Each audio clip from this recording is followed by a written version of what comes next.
So what does it mean that investigators were tracking calls to and from Michael Cohen, the president's personal lawyer? Tom Dupree, former Deputy Assistant Attorney General under President George W. Bush, joins us with some analysis. Good to see you tonight. Good to see you, Shannon. Okay, so let's talk about this, because there was early in the day a report that it was wiretapping, that they were listening to his phone calls and maybe even his phone calls with the president. There were concerns about attorney-client privilege. Now what we're told is something called a pen register, where they just look at the log of phone calls to and from, how long they lasted.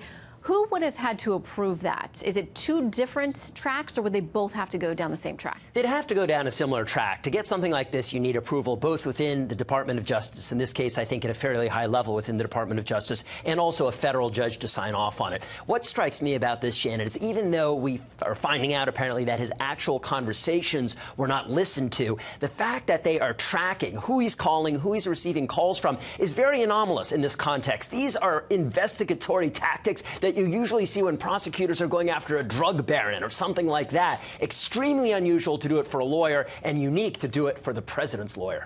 Now, I talked to Judge Andrew Napolitano, our senior judicial analyst, here earlier tonight, and he thinks they may have done more. Here's what he said.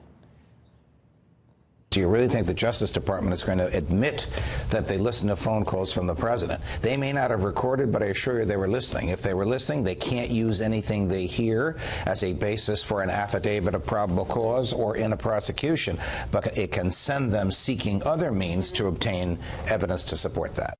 So we talked about this idea of parallel reconstruction, where if you find something you're not supposed to have access to, you then try to go find a legal way to get back to that same information. He thinks it's just his opinion that that may have happened here. You know, we're going to find out, I think, in the months ahead. And look, they are walking a fine line here. I mean, if there were people listening in on these calls and they found things out, I think the Justice Department is going to have to do a lot of work in order to effectively erase the taint of acting on information that arguably they shouldn't have accessed in the first place, if that's what they did. Okay, so last night we have Rudy Giuliani, the newest member of the legal team, talking about this payment to Stormy Daniels and reimbursement to Michael Cohen.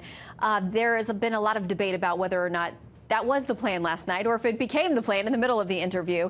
So the president tweeted out three very specific tweets, very carefully worded, some legal definitions and things used this morning. And part of one of those tweets, he said, despite already having signed a detailed letter admitting that there was no affair, he's referring to Stormy Daniels, he said, prior to the violation by Ms. Clifford and her attorney, that NDA, this was a private agreement. Money from the campaign or campaign contributions played no role in the transaction. So he's trying to say there was no campaign money here.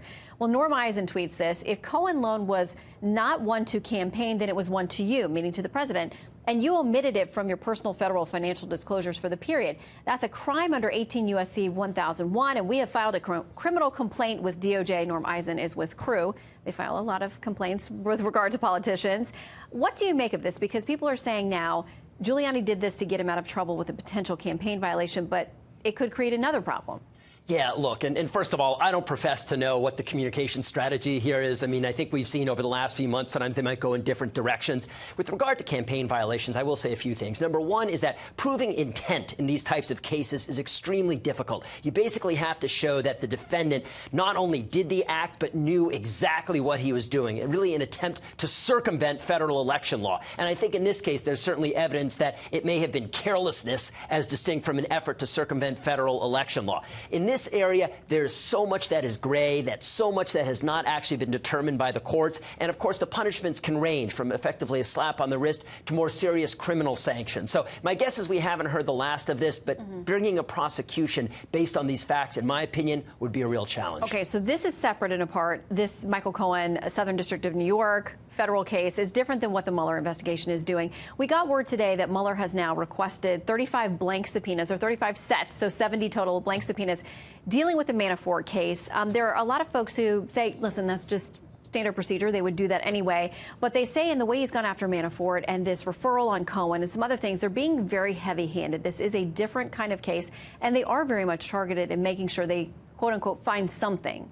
Yeah, and look, I agree, first of all, that the subpoenas, I wouldn't read too much into that. That's fairly standard prosecutorial tactic of getting these blank subpoenas. I wouldn't read too much into that. I will say this, though. I think that what we have seen with Mueller, both as to Manafort and then, of course, the referral on the Cohen side, is an extremely aggressive prosecutor who's not afraid to play hardball. We talked earlier about how they're treating Michael Cohen as they almost would a drug lord. Same thing with Manafort. Mueller is determined to prosecute this thing aggressively, take no prisoners, and I think think that people who are defending these clients in these situations need to appreciate that. Mueller is serious, and he is playing hardball. Yeah, it certainly looks like it. All right, Tom, always great to have your legal insights. Thanks for Shannon. stopping in.